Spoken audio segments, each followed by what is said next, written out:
de leur population. Nous avons remarqué que le président Bassirou Diomaye Faye a entamé une série de visites, principalement axées vers les pays de la CEDEAO, depuis son accession au pouvoir.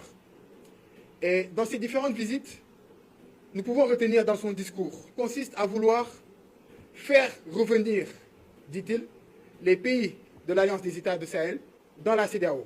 Mais nous aimerions alerter le président Bassirou Diomaye Faye également à ce niveau.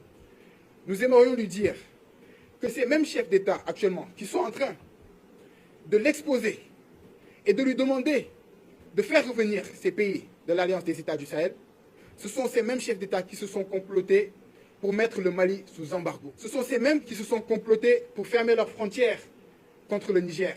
Ce sont ces mêmes qui se sont complotés pour sanctionner des populations entières. Ces mêmes chefs d'État n'ont aucune crédibilité aux yeux de nos populations. Elles n'ont plus aucune légitimité aux yeux de nos populations. Et aujourd'hui, demander à ces pays-là de revenir à la CEDEAO, c'est leur demander de remettre le bâton à l'ennemi pour qu'il se fasse taper dessus à nouveau. Parce qu'ils ont subi toutes sortes de pressions, des menaces même d'intervention militaire, rappelons-le. Parce que ces pays-là de la CEDEAO ont voulu faire la guerre au Niger. Donc nous l'invitons à ne point laisser ces chefs d'État exercer une quelconque manipulation à son endroit afin de faire vouloir revenir les pays de l'Alliance des États du Sahel.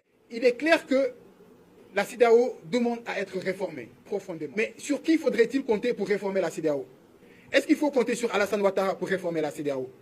Est-ce que c'est sur Patrice Talon qu'il faut compter pour réformer la CEDEAO? Est-ce que c'est sur les présidents nigériens, Bola, de la Guinée-Bissau, etc., qu'il faut compter pour réformer la CEDEAO? Je pense bien que non. Parce que nous savons que ces présidents, aujourd'hui, roulent pour l'impérialisme occidental. Par conséquent, il ne faudrait point compter sur eux pour que du jour au lendemain, ils retournent leur casquette et se présentent comme soutien des pays de l'Alliance des États du Sahel. Aujourd'hui, l'AE est en train de matérialiser ce que la CEDEAO n'a pas pu matérialiser pendant plusieurs décennies. L'AES est dans une dynamique d'alliance militaire. Quiconque attaque un pays de l'AES attaque tous les pays de l'AES. Est-ce que la CEDEAO a été dans cette dynamique? Aujourd'hui, l'AES est dans une optique de création de monnaie. Cela fait plusieurs dizaines d'années maintenant que la CEDEAO avait ce projet de création d'une monnaie unique, mais aujourd'hui, qui n'a toujours pas abouti. Aujourd'hui, l'AES est dans une dynamique de confédération, espérons-le, dans un futur proche, d'une fédération au sein de la CEDEAO. Ils se sont limités à l'intégration africaine. Aujourd'hui, nous estimons que l'enjeu réel, c'est la souveraineté et la fédération africaine. Donc aujourd'hui, est-ce qu'il faudrait casser cette dynamique révolutionnaire des pays de l'AES, qui sont dans une dynamique de fédération? Je pense que cela serait tout simplement vouloir interrompre ce processus d'autodétermination des peuples de l'AES. Et nous ne saurons l'accepter en aucun cas. Et c'est pourquoi donc nous invitons le président Bassirou Diomaye Faye à ne point tomber dans ce piège de ces chefs d'État qui cherchent à le manipuler dans ce sens. Nous avons eu une succession d'échecs, notamment sur les questions de souveraineté. Et pour la première fois, justement, nous avons un président qui se revendique panafricaniste.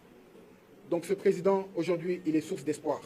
Et nous attendons réellement, aujourd'hui, cette rupture qu'ils ont très longtemps prônée, depuis maintenant plusieurs années, et pour laquelle le peuple sénégalais leur a fait confiance et leur a porté à la tête de la magistrature suprême.